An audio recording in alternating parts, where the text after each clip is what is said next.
What's up, everybody? I'm Selna Kim, America's face of dating, and today we're going to be talking about how to avoid nice guy tendencies, the ultimate guide to make you guys stop being a nice guy. And I know nice guy kind of sounds like, oh, well, why is it so bad to be a nice guy? It's not that it's bad, it's just that what it's been labeled as, right? Nice guy basically means is that you're approval seeking, you fear, you don't take action, you have no spine, you don't stand up for yourself, it's hard to say no, you have insecurities and you don't believe in yourself. You have no confidence as a man. That is basically what nice guy means, is that you're kind of like a beta male. And I used to be that too. So there's no shame in it. So many guys have an ego about dating and they're just like, I'm just not going to accept that. And they live on for the next couple of years of their life, not being able to attract quality, and they still don't have a quality relationship to this day. And it's like, no fucking surprise, right? It's no surprise. So let's talk about how to really fix this. Is that this is 2017 me, down here below. Obsessed with white shirts, apparently. Nothing really has changed, I guess. Wearing fake chains, that's changed. And a little bit buffer than I actually was before. Put on some masks, we can just say that. I'd like to say my haircut's gotten a little bit better as well, and my glasses, and my smile's still sexy though, I will admit that. But this is me, single, afraid, trauma from my parents' divorce when I was younger and growing up. I went through a lot of trauma with them, where they got divorced, and it was so abusive that me and my brother had to go live in a shelter for a long period of our life, and it really fucking sucked. And we also went through bankruptcy at the time too, so we couldn't afford any clothing. And so all my friends at school, they started slowly going away because they saw how abusive the divorce was getting, and their parents were like, we don't want to involve our kids with your kid because of the abusive divorce, which I understand nowadays.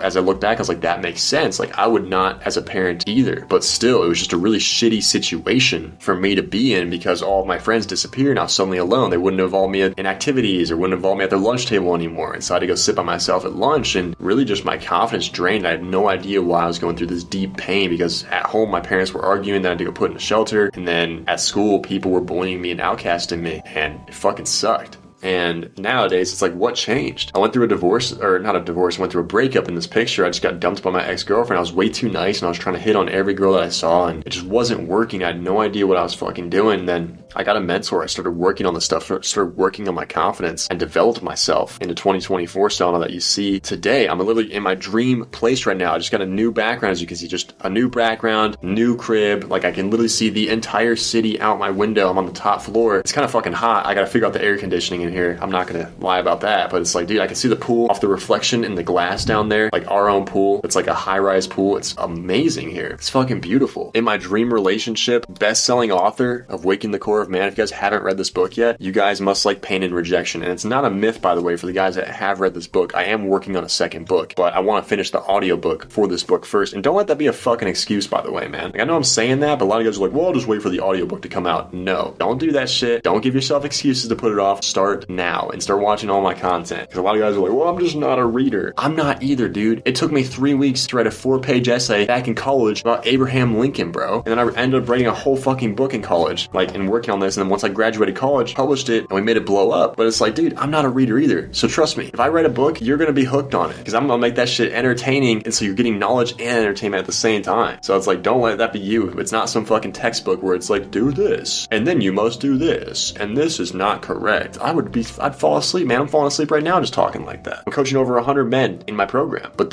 you must always be aware of how the girl perceives you. That is critical. You must always be aware of how the girl perceives you. What does that mean, though? There's a story about about this guy back in university asking me to run and grab him something. And I said no. So I used to be an athlete in track. Believe it or not, I used to be a hurtler. And when I was hurdling, there was this guy there who was a really good fucking athlete. He was really fucking naturally fast. Everyone hyped him up. He had a full ride scholarship for being a sprinter. Pretty fucking cool. And we get to the track, and it was a mile walk away from the campus. And we get there, and he's like, bro, can you do me a favor? And I was like, sure, man. What do you want me to do? I thought it was just gonna be something simple, right? He's like, hey, man, can you go all the way back there? I forgot the batons. Can you go all the way back there and get the batons? And I was like, fuck no, I'm not doing that shit, because this is where I started actually being an alpha male. And I was like, yeah, I'm not doing that, bro.